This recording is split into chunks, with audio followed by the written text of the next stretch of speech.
Are you ready for this one? I'm ready for this one. Are you sure? Oh, Lord, you better tell me. Okay. Yeah. Well, I do want to start by saying that we were lucky enough to have some interaction with the mother of one of today's victims. Okay.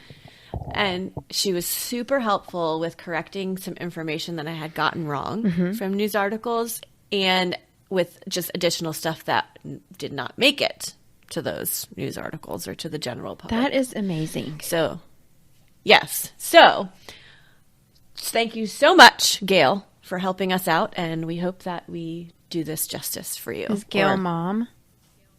Gail is mom. Nice. Yes. Was this suggested? Yes, probably, right? It was suggested, thank you for reminding me because I almost forgot to do that, by Kaylee on Facebook. Okay. Yes. So thank you, Kaylee. This is exciting. It was a good, I always hate that. It was a good case. It was a good case to cover. Glad we got to talk to one of the moms and get some, clarification on things. So anyway, thank you, I'm feeling Kaylee. all nervous now. Okay. I'm kind of nervous too. So, okay. All right. I'm also staying close to home this week. So we're just going to Kansas City, Kansas. Okay. Not Missouri. That's about not Missouri. See, that's like the thing. There's Kansas City, Missouri, and Kansas City, Kansas, which is essentially pretty much the same thing. It's just you cross the border and you're now in Kansas. That's lazy. Like, name it something else. Yeah. Especially if you're neighbors. Yeah. I should look into like the history. Like, when did that start? Like, when did Kansas City become Kansas City? And like, why did they then cut down and divide the states? Oh, maybe. And then it was a city divided. And then Missouri was just like, I don't know. Is that possible? We're just gonna leave it. Well, why are you saying Missouri did it? Because Kansas City named it Kansas City first. I mean, Kansas named it Kansas City first. It wouldn't make any sense otherwise. It's true. It's true. Okay, never mind. Okay, anyway. So it's about 3.5 hours from here. Have not been, feel like I've driven through, but have not gone to visit, which I really want to because people talk about it. But anyways, this is where Sarah DeLeon lives.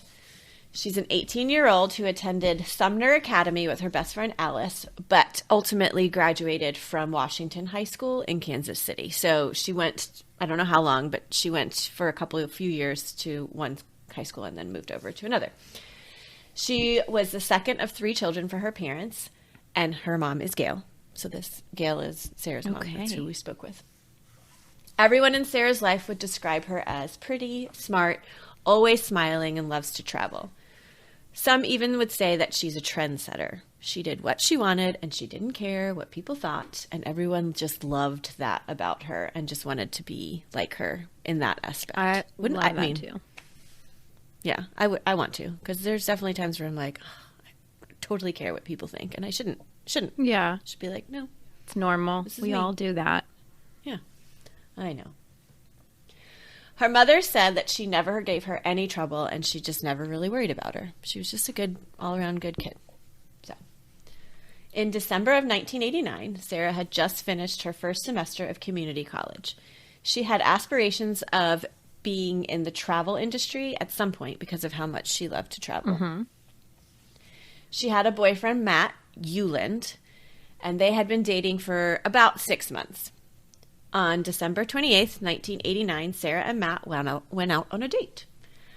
They went to dinner and spent some time out by the airport near the end of the runway, which seems like a really cool thing to do. Like just kind of laying there watching the airplanes go overhead. Yeah. I've never. My husband and I used to do that at this little small airport where we lived. Not here, but we used to do it, and it's very romantic.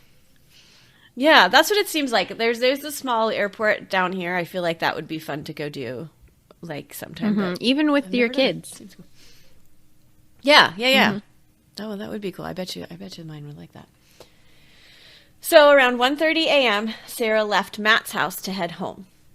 The following morning, around 10 a.m., a train conductor comes across the body of a young woman by a pillar near some railroad tracks. The woman was later identified to be Sarah DeLeon. Oh, no. A train She track? left. Yeah, right near the train tracks. So it was like there was a pillar, because I feel like there was probably like a highway like overhead. So there was this like concrete pillar, and she was found behind it, and just like feet away, maybe 15, 20 feet away was train tracks. Okay. And like 15, 20 feet to the other side was the road. Oh, okay. Yeah. So she leaves at 1:30 in the a.m. and at 10 a.m. she's found. So this is a, pretty quick, whatever happened fairly quickly, It seems like to me. She had been stabbed multiple times. Some reports say around 22 times. Many stab wounds were to the left neck area, and some to her chest and her back. The back wounds would later be determined to be done post-mortem. She also had a stab wound to her heart, which they said would have killed her within 10 minutes. So this seemed to be quite a brutal killing, which indicated that, like, this is like someone really wanted to make sure that she died. Yep. Like, because that stab wound to the heart would have killed her. But they were like, we need to make sure that this is so. So that means it was overkill, and they probably knew her. Yes, most likely. Also stabbing. I really hate stabbing as a method of murder. It's just so personal. Yeah, I agree with you. I clearly don't like any method of killing. Right. People should not kill each other. But that just seems, yes, you're like literally just like standing over someone. Yeah. So close to them. Yeah. Yeah. Oh, anyway. She had no defensive wounds at all, which indicated that she may have been caught off guard when attacked, or she knew the person and wasn't expecting it, like you said. Poor Sarah. Sarah's car was found 10 miles away, abandoned underneath an interstate overpass. Odd, okay. She had clearly gotten off the exit and had pulled over for some reason. It was unclear at the time why she would have done this. There was what appeared to be a bumper rub on her rear bumper, and it looked as though she had been hit from behind and she possibly like pulled over because of that. And this theory came out because at that time there was a lot of bump and robs occurring.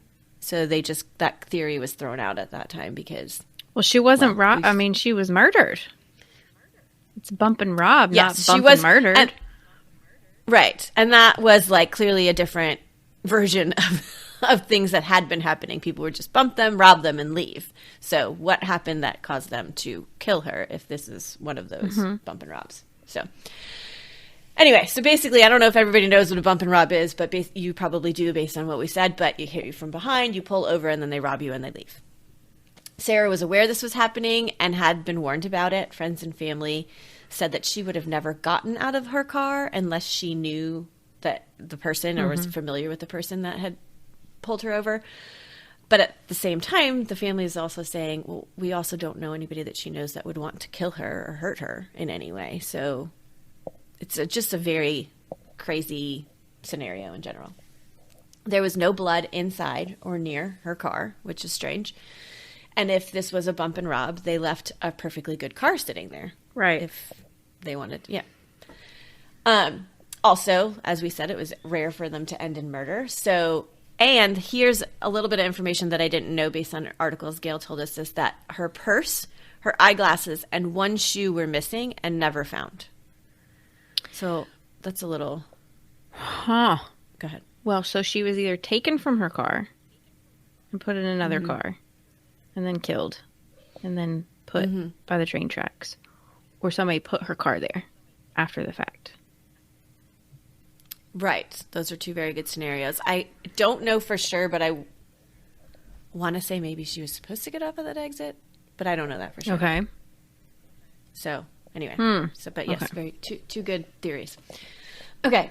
So as I mentioned earlier, she had multiple stab wounds and blood in the area of where she was found, and she had dirt marks on her, which all indicated that she was dragged from somewhere. So there was blood all in that area, clearly underneath her, but dirt on her body. Okay. So if you just like carried her and dropped her, you wouldn't have dirt on her body. Right. Okay. I mean, yes, where you laid, but it was evident that she was dragged. Police believe that she was abducted from her vehicle and killed elsewhere and then brought to the train tracks to be left to die. Okay. Many people said that this area was known, a known party ground for teens. Like it was kind of not patrolled by police that much, out of the way, and so they could just party all they wanted there. Mm-hmm. So this was a known kind of desolate area. So it's assumed that this spot was picked as a dumping ground for Sarah because of these same reasons. People probably wouldn't see them do it. Nobody would be there. Yada, yada. But they had to have known she would have been found probably at some point. At some point, yeah, somebody was going to come across her. Who knows if they thought it would be that soon, because clearly it was hours later, but at some point somebody would have come across her. So this person probably also knew this area pretty well, if they knew that too. Okay, so it's not a traveler. Right. So clearly they look into Matt, because you go to the boyfriend or the husband first.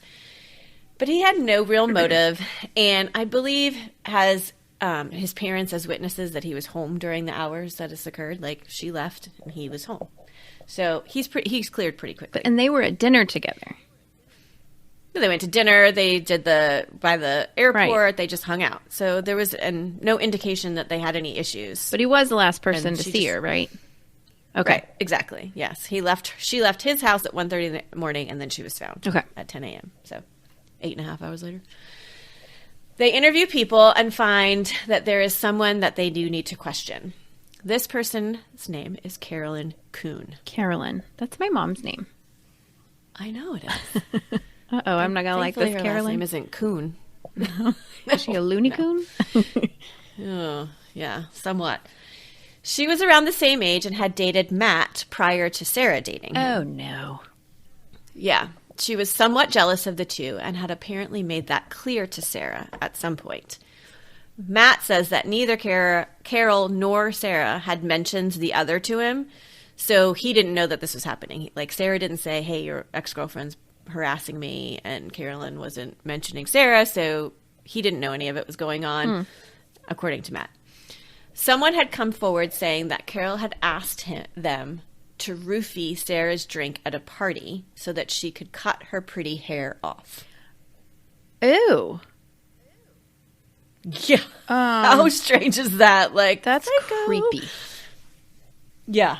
Uh-huh. And I also, agree. Carol is Carolyn, right? Does she go by Carol too? Yes, I'm sorry. Gotcha. I'm Just sorry. Want to make sure. Yes. Yeah, I should have mentioned that. Everywhere she's referred to Carol, but I believe her full name is Carolyn. Got it. Which is why Okay. I mentioned it. Yeah, so she does. Carolyn does not need to be telling people she's going to cut people's hair. That is weird. No. I would never even think to do that to somebody that I didn't like. Yeah, what sense does that make? I don't even understand it. Like, whatever. Carol admits this to police, too, and says that she just felt like cutting her hair off because she was upset. So, okay. No. Okay, thanks for that explanation, but it's not an explanation. So, it's also known that this is not the first time Carol has sought revenge on someone. One time she let the air out of the tires of someone she was jealous of.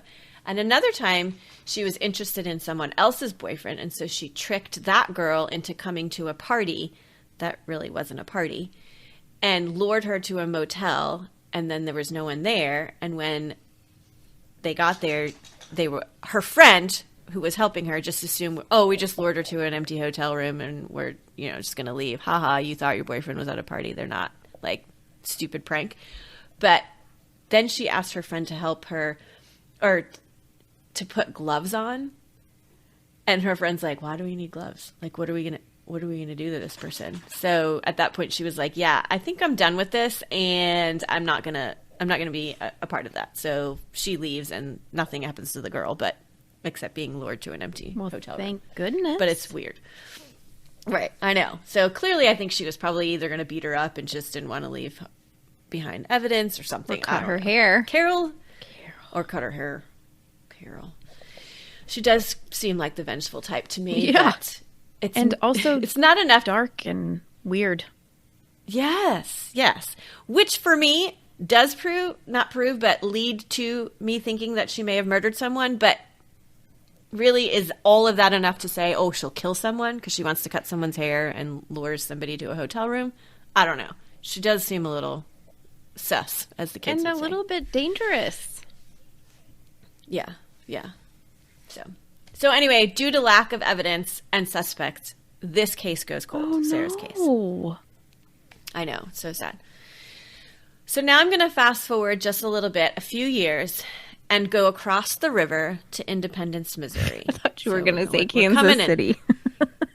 We're going to go across the river to Kansas City. Got it. Independence. Okay. No, we're going Independence. In January of 1994, that's where we are now.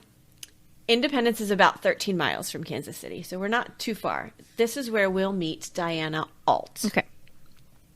She is a beautiful mother of two and the wife of Tim Ault.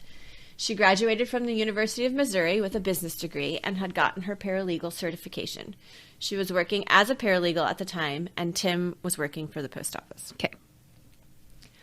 On January 31st, 1994, which happened to be Super Bowl Sunday that year, police came across a car in a church parking lot that was still running. When they investigate it, they find out that the car belongs to Diana Ault. I'm just assuming they probably looked in the glove box and saw registration paperwork, whatever. It's pretty easy to figure that kind of stuff out. They head to Diana's house to find out what's going on. Like, why'd you leave your car running in the church parking lot? Or did you know it? Was it stolen? Well, stolen, whatever.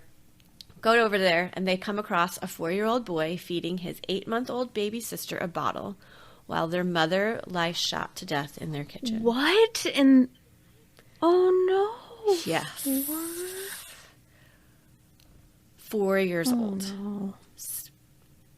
Their father, Tim, had been working the night shift at the post office that night, and this is verified. According to articles and accounts from Diana's now adult son, Diana and the kids had been watching the Super Bowl with family that night. She left the game early, clearly, to get the kids home to bed because they're young. And she brought them inside and had gone back out to the car to grab some things like diaper bag or whatever. You know, as a mom, you have to bring in a million things from the car. As she was walking in from the living room toward the kitchen, her son heard a gunshot and saw his mom just drop to the floor. He then remembers someone in a mask scooping him up and carrying him to his parents' bedroom and putting him in the closet. This person then took Diana's car and fled the scene and then dumped her car in the church parking lot. Her son remembers staying in there for a while and then coming out, like, I guess probably after a little bit, realizing, like, okay, what's going on? Maybe I can come out of the closet. It's real quiet.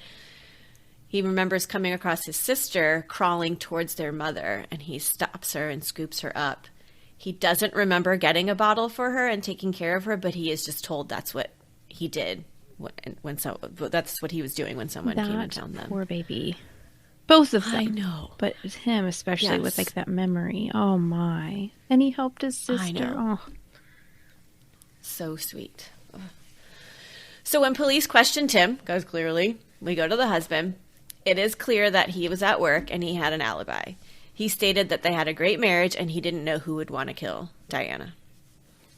So when they speak to Diana's sister, they get a different story, though. No. She said that they had their issues and that Tim had been cheating on Diana. In fact, a month... I feel like I know something. Whoa. Okay. Sorry, I didn't mean to scare you. I was like, whoa. It's okay. All right, hold on to it. I don't know if you know something. Hold on to it. Okay. The month earlier, on Christmas Eve, Tim had left Diana for another woman who was a coworker of his at the post office. Tim had decided to come back to Diana, and for weeks, Diana had been getting taunting phone calls from this woman. So he leaves her. I don't know how long. Clearly, it's not very long if they're back together and, you know, within a month span. But he leaves her, decides to come back, like, this isn't what I wanted, goes back to his family, but she's getting weird phone calls. Tim was again questioned about this.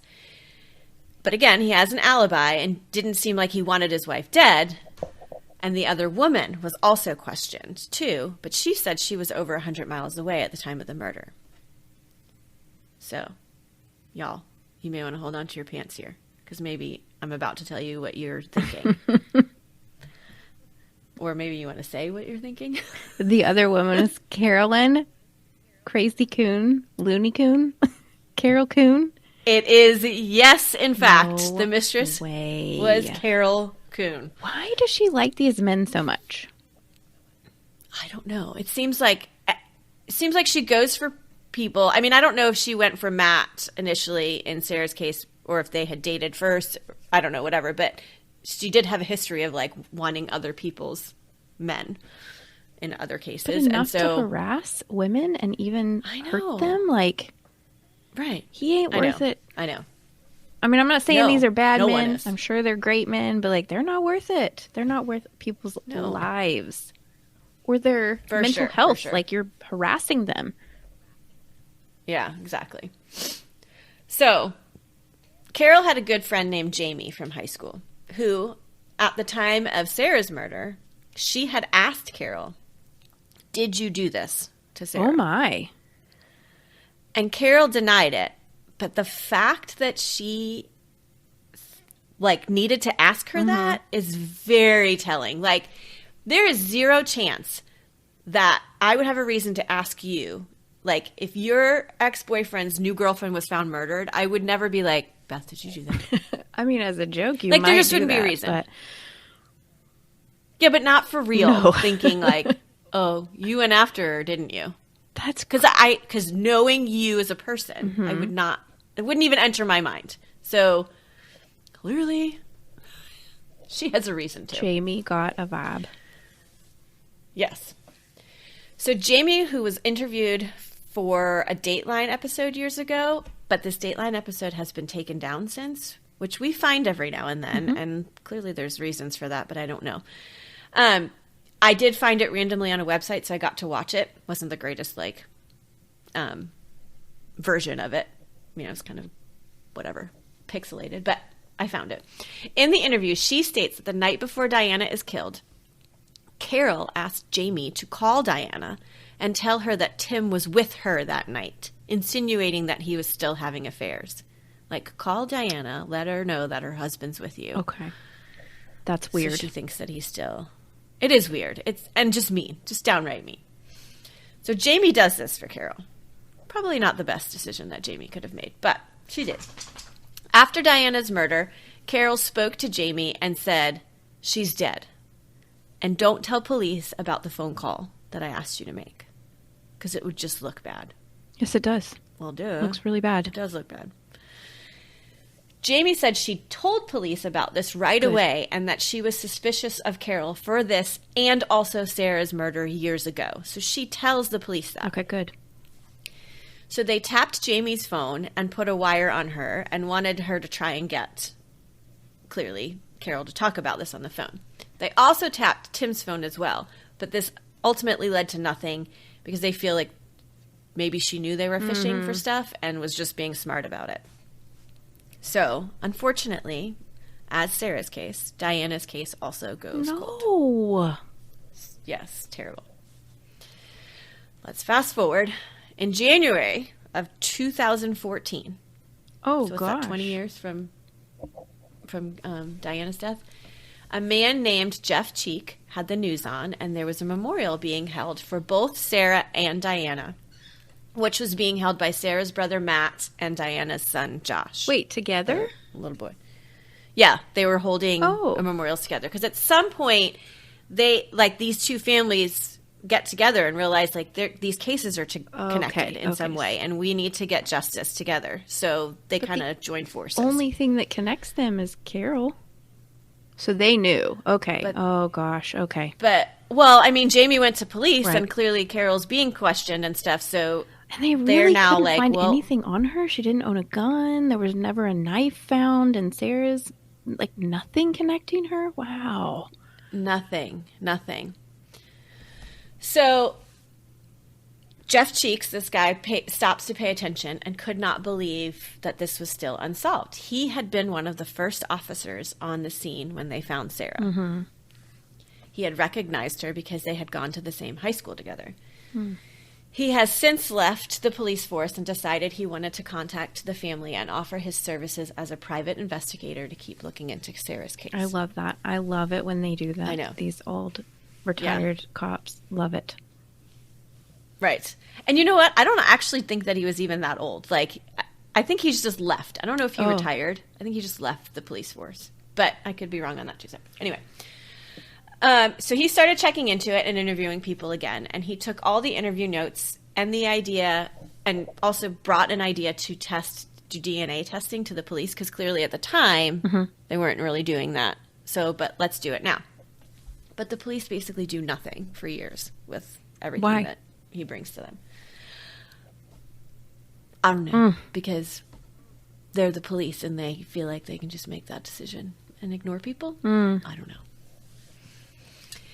So they finally send it out, though, in May of 2016, so a couple years later. And the police have a press conference and make a statement that they have identified a female suspect in the murder of Sarah DeLeon. Amazing. Okay. They say that this person has a history of harassing romantic rivals and that they believe this person is also linked to the Diana Ault murder. Oh, yeah, Carol. So in October of 2016, 48-year-old Carolyn Kuhn Heckert now she got married. was arrested for the first-degree murder of Sarah DeLeon. Wow. 26 years after her murder. Her DNA was found on Sarah? Well, I don't know about that. Oh. But for what, like, after their next investigation, they have identified. But I don't know if it's enough. But anyways, it's very confusing, this case. Okay. So, okay. She's gone on to live her life, though. She's gone to college, married her husband, Michael, which, by the way, works for the post office. Yeah. And has had 2 daughters. One a freshman at this time in high school and another's a first grader. Oh, that's a big gap. Okay. She's described as a successful, prominent real estate agent and is living in Smithville, Missouri, which is about 20 miles, like, from both murder scenes, I guess. She has apparently lived nearby the entire time except for a short stint in 1995 to 96 where she lived in Arizona. Seeing all of the memorial services being held, because if she's local, she saw it on the news too. It's gross. She's pleading not guilty, and her attorneys have said that there is nothing physically linking her to the crime. There was foreign DNA found that is not conclusively linking her. Oh. But it's not conclusively, like, saying it's not her. Can't rule her out. It's not linking her. Right, can't rule her out. But they'd said it was a female DNA, right? It's female DNA. Okay. The prosecution says the DNA results will not exonerate her. So they're like, that's why we're moving forward, whatever. So they have a pretrial hearing in April of 2017. And the judge presiding over this dismisses the charges. No, he does not. Yes, he does. Yes, he does. So he's saying that there's not enough evidence for a conviction, which maybe that's true. It's just enough to strongly point to her as a suspect. He also does not think it is possible for Carol to have dragged Sarah from the car to where her body was found. This is part of it. This is where I got good information from Carol, because according to Gail. Gail is according Sarah's to her, mom, right? Sarah's mom. Okay. She was in the courtroom during this pretrial hearing. Okay. And she's like, I was taking notes as fast as I could because, clearly she can't have a recording device, all that, whatever. So she's writing a lot of stuff down. She said that the judge said if they were in a cat fight, both girls would have lots of scratches. He also stated, look at the size of the girls. Sarah, who was about 5'5", about 115 pounds, and Carol was about 5'6". It says 120 to 175. That's a pretty big range. I feel like you should be able to close that gap a little bit. Well, yeah, maybe they didn't know how much she weighed back then. That's 55 pounds. It was a long time ago. Okay. Well, anyway, whatever. He says it would have been hard for the defendant to drag the victim 40 feet. I'm sorry. You got a 115-pound woman, possibly 120 to 175. Well, if she's 175, she could drag her. Yeah. I would say, without even thinking about it. Maybe I'd have a question if she was 120, but still. I still think. Anyway. I could drag clearly you. I have reasons why. Yeah. Yes, you could. I mean, it might take me a minute, but, I've done burn. I feel like I could drag you. Right. For real. So Gail was furious that he referred to this as a cat fight. She's like, my daughter's murder has been, reduced to a cat fight. She also It's not said a cat that fight when one person is viciously stabbing you with a knife. Yeah, Judge, exactly. Right. Gail tried to order, or did order, a copy of the decision, and both the statements that she had written down that he said, he said, or she said he said, were changed. The cat fight had become this, but during an extremely violent encounter, no matter who it was perpetrated by, there was only one scratch on the neck of Miss Kuhn, without any true evidence as to how it got there, and 22 stab wounds with a knife. Obviously, there was no evidence about any cuts on Miss Kuhn's hands or anything of that nature. So this was a cat fight, and they should have had scratches on them turned into that statement. In the record. In the record. That's not like, legal. Court reporting record. You can't do that, right? Can you? What is can they just do that? So Gail said she called to inquire, is it common for judges' statements to be changed after the fact? And the court reporter got really defensive about it. Oh, I bet. Wouldn't talk to her. Mm-hmm, I bet. So, also, his comments on the ability of her dragging 40 feet became, and while it is said that Miss Kuhn was definitely bigger by recollection than Miss DeLeon, from the pictures in the exhibits, it looks like I believe the body...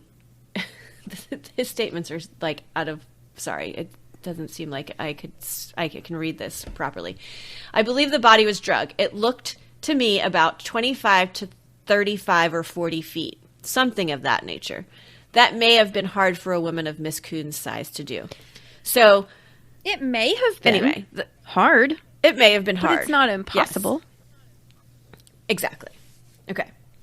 So, sorry, my dog is chewing a pencil.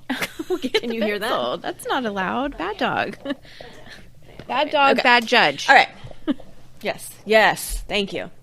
So Jeff Cheeks, I'm sorry if that was all very confusing, because I felt like his comments were confusing. Every time I read them, I'm like, this doesn't even make sense to me how he's saying it. But I feel like sometimes you're just dragging on and on, probably like us, and you kind of jumble your words. But anyway, okay. So Jeff Cheeks still continues to work with the family to solve this case, and the DeLeon family and the Ault family are combining efforts, as I said earlier. At some point, Paul Holes gets involved in this case. He's the prominent forensic/DNA guy who played a key role in identifying the Golden State Killer. Yes, he did. Yeah. So he started a show on Oxygen called The DNA of Murder, and in the first season, he did focus on Sarah DeLeon's case in one of the episodes. Okay. I watched it. It's kind of a cheesy show, but it's interesting. And he takes a look at the case file and pictures for the family. They are the ones who hone in on the marks on the bumper that suggest it was a bump and rob. But let me stop here and interject some information that I got from Gail again. She said the police discounted that theory early on because they had put the car up on a lift and checked the undercarriage as well, which would have shown signs of being bumped too. Mm-hmm. And they didn't find any. And so they believe that the marks on the bumper were from tow truck straps, since the car was towed from where it was initially found and then back there for photos. So that's what they think those marks are. They don't think it was a bump. No, I don't either. We think she knew the person. Right. And also we know that the person who killed her was a female. Right. But I will say that initially when I was looking into this, I didn't rule out the bump and rob, because I thought, well, I do think it was someone that knew her. But in my head I was thinking, well, maybe they did the bump because that was happening as a way of getting her to pull over. Right. That they was used possible. Somebody else's strategy to get her to pull over. Yeah. Right. So that was my initial, but until she informed me of all that, the police were like, no, I don't think that's happened. So, but Paul is basically still on that train, and he is going strictly from redacted case files, apparently, which isn't complete. So I don't think he knows maybe that they discounted that theory. So he and his team assume she was hit from behind as she exited the highway and pulled over just under the underpass. She must have gotten out of the car, and somehow the assailants subdued her and then took her. They are surmising that she may have been stabbed in the stomach once or twice because there was a large amount of blood at the top of her jeans, which could indicate that she was standing up and the blood started to like run down and was caught by her jeans. Okay. That makes sense. And it would keep it from entering the scene, you know, like, well, it wasn't inside her car and it didn't drip onto the ground. And they also were saying that she would, if that happened, she would automatically bring her hands and arms towards her wound to cover them. Mm-hmm. And that could be maybe when she was grabbed because she was like concentrating on that and not able to like fight back. Okay, that's plausible. So, yes. It's possible she knew the assailants as she got out of the car, and everyone said she wouldn't have gotten out of the car if she didn't know the people. So then they bring her to where her body was found, and they drag her. Here's the thing. 20 feet. That's the distance it was. Okay. 20 feet. The judge keeps saying 40, but it's actually 20. They bring in people to help them reenact this scene. The goal would be for Paul to bring new evidence to the FBI to cause them to reopen this case. To show that it could have been done. Yeah. Right. Okay. This could have it. So they cover the same size area with some dirt and have one of the women drag her all the way down where she's found. And she can easily do this. I'm sure she can. Right. Which proves that Carol could have done it. However, when looking at the crime scene photos, there's no dirt on the bottom of Sarah's pant legs or on her back. So, it's all like on her bottom. Okay. You know, so there's none on the bottom of her and there's none on the top. It's all just on her butt. So, it seems as if that's the only part of her body that's actually dragging on the ground. Oh. So they tested this theory by having two suspects carry her instead of just one. One holds her under the arms and the other by the legs. But they're able to carry her the whole way without dragging any of her on the ground when they do this. Oh, okay. So then they switch, So then they switch to holding her near her wrists and ankles. And they have her off the ground for a bit, but then she starts slipping and then her bottom is being dragged on the ground. Two people. That day... Yeah. So this is their theory. That day, Sarah had a bulky, like, Letterman jacket on, and it could be assumed that that was causing them to slip as they were holding her wrist, like, if the jacket's, like, sliding off. Oh, my gosh, she had a Letterman jacket on. Oh, I picture her in my head now clearer. Bless her heart. Yeah. So, and when she was found, one of her arms was out of the jacket sleeve. So that kind of, like, fits with that. It does. So this reenactment would suggest two suspects. Okay, what in the world now? There are people who believe the second suspect is Jamie, Carol's friend that like helped her with some other revenge tactics. But she cooperated. She came forward. She told police. Okay, well, okay. So I actually personally thought this was very plausible. And that would be the reason why the Dateline episode was taken down, because one of their main interviewees could possibly be a suspect. That's true. We've seen it happen. So that's my theory. But there is nothing linking Jamie. It's just theories from others. And I will say that Gail has said no one in Sarah's family believes that Jamie had anything to do with the murder. And that because she was the one that called the police and told them to look into Carol for both murders. So they don't believe she has anything to do with it. Okay. So Paul also believes there are some pieces of evidence that could be tested for DNA that haven't been tested yet, or in different ways than they were tested previously. So he's bringing that's his like thought process. So Gail has let us know that their private investigator also did a reenactment of the dragging of the body, separate from Paul's. Okay. She sent me the YouTube video of it, and they had girls about the same ages of Sarah and Carol at the time, and kind of somewhat similar weights. But the person who was dragging the other girl actually weighed less than the girl she was dragging. Okay. Which was not the case in Carol. Not the case. So kind of would prove, well, you could do it no matter what. Yep. If they could do it. So he actually brought them to a football field and did this. She was able to make it to the 50-yard line, which is 120 feet, like with no problem dragging someone bigger than her. Okay. Did you have a Well, question? but it doesn't explain the dirt marks. Well, it doesn't explain the dirt marks, and that's the only thing that his reenactment for me doesn't explain. Because, yes, she could have been dragged, but why doesn't she have dirt on her back? If she was dragged by her feet or if she's dragged by her arms, why doesn't she have Dirt on her pants. dirt? Yeah.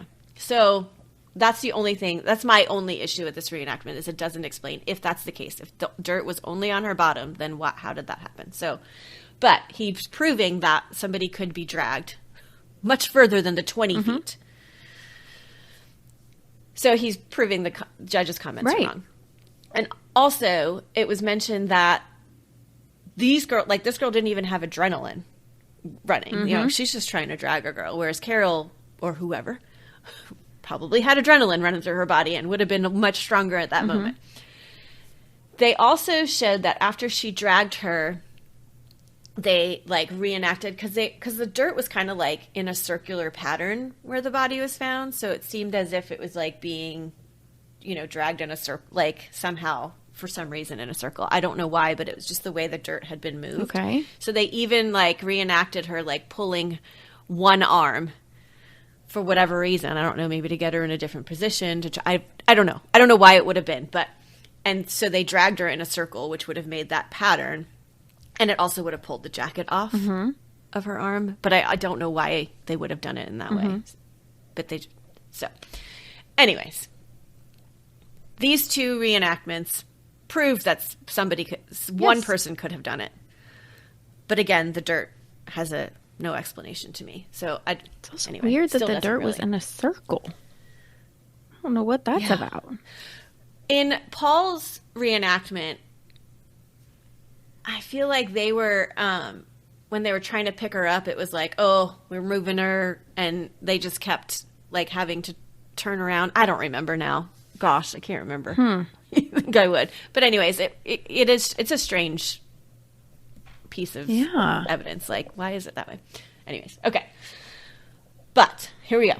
In March of 2022, the FBI announced that they were going to put up 8 billboards around Kansas City, Missouri, metro area, looking for leads in these cases. They have generated new leads and are going to follow up with all of them. They have also submitted evidence for DNA testing that has never been tested before. So I'm hoping, that was March. Yeah. So just a few months ago, that at some point we can have some sort of update soon with this case saying that they've made an arrest and that the charges will stick this time on Carol. Most people believe that it was Carol, and they even have a Facebook page, like the family and friends. It's multiple people that run it. That's where I got in touch with Gail, actually. I wrote to that page, and Gail is the one that answered. Thank you for answering, Gail. Yes. They never use names. It's like a very specific, I'm pretty sure that the reason that they don't do that, but it is clear that that's their belief, that it was Carol based on my belief. So, anyway. I think that she at least needs to be looked into. Like, I know everyone's innocent until proven guilty. Right. And so. Well, I mean, clearly she has been looked into. They just cannot find enough to conclusively say it was you. I think it's believed that it was her. And Gail's mom said that somebody knows something. People know. Yes. There are people out there that know things, and she can be intimidating. And so they're afraid to come forward, I guess. And dangerous. Yeah. So we don't want you to be cutting our hair. No. Yeah. Anyway. Wow. I just want justice for both of these women and their families, and how their families have said that they really are just like, if we can get justice for one, at least we know that she's off, so if we can just prove it for one person and she's going to jail, then justice has been served. Is it possible that she just, so let's just say she is guilty of these murders, which we're not saying that. We're just saying if she is it possible that she stopped? She just quit being jealous? And just went and truly got married and had a family and is okay now? Yeah. I don't know. I think there's probably more, right? I that's definitely a Does she possibility have for a sure. path in the in-between? In the 20 year or 25 years or whatever? Right. Well, and if she's done these two, then technically she's a serial killer. Well, now, based on the new... They moved it to yeah. 2. Yeah. Which I think is crazy. Yeah. But whatever. That's a different conversation. We'll talk about that in September. Yeah. So anyway, yeah. I would say that it would be hard for me to believe that she wouldn't have done it again at some point. Or at least not but maybe harassed when women. She did, right. Maybe when she did finally find someone that loved her and married her, because it's possible that these men just would leave her. And that's why she was so like unhappy and jealous. I don't know who did the breaking up all the time. Mm-hmm. So when she finally found a husband that loved her and wanted to be with her, she was able to be happy. I certainly hope so. I hope there's not even been more people that she's like victimized, I guess. Right. You'd think there would be a couple more unsolved cases, though, in that area. Or even just people that would come forward and be like, yeah, she totally harassed me, too, and called me and did weird stuff and threatened me. Or, you know, even if it wasn't someone else that she, like, physically hurt. Yeah. They could come forward, and then it would just be more evidence mounting against her that of the pattern. She's a vengeful person. Yeah. Well, I tell you what, these families are warriors. And Diane and Sarah would be very proud of you. And so are we. And so good for you for keeping up the good fight. And we are very invested now, and we're in it with you. Yeah. So thank you very much to Gail, Sarah's mom, for sharing her story with us. And we hope that justice is found. Whatever it looks like. Whether it's who we all thought or didn't. Answers need to be found. Yep. And I'll keep a close eye on this one. I'm also, like, I follow the Justice for Sarah Facebook page, so sure, if anything pops up, that's going to be posted on there, for sure. So yeah. Well, thank you for covering the case. Thank you, Kaylee, for the suggestion. Was I right about that? And obviously, thank you very much to Sarah's mom and family, and Diane. We are so sorry for your all's loss, and may they rest in peace, and may justice be found. Whew. I'm staying updated. That whole second person thing's really throwing me for a loop, though.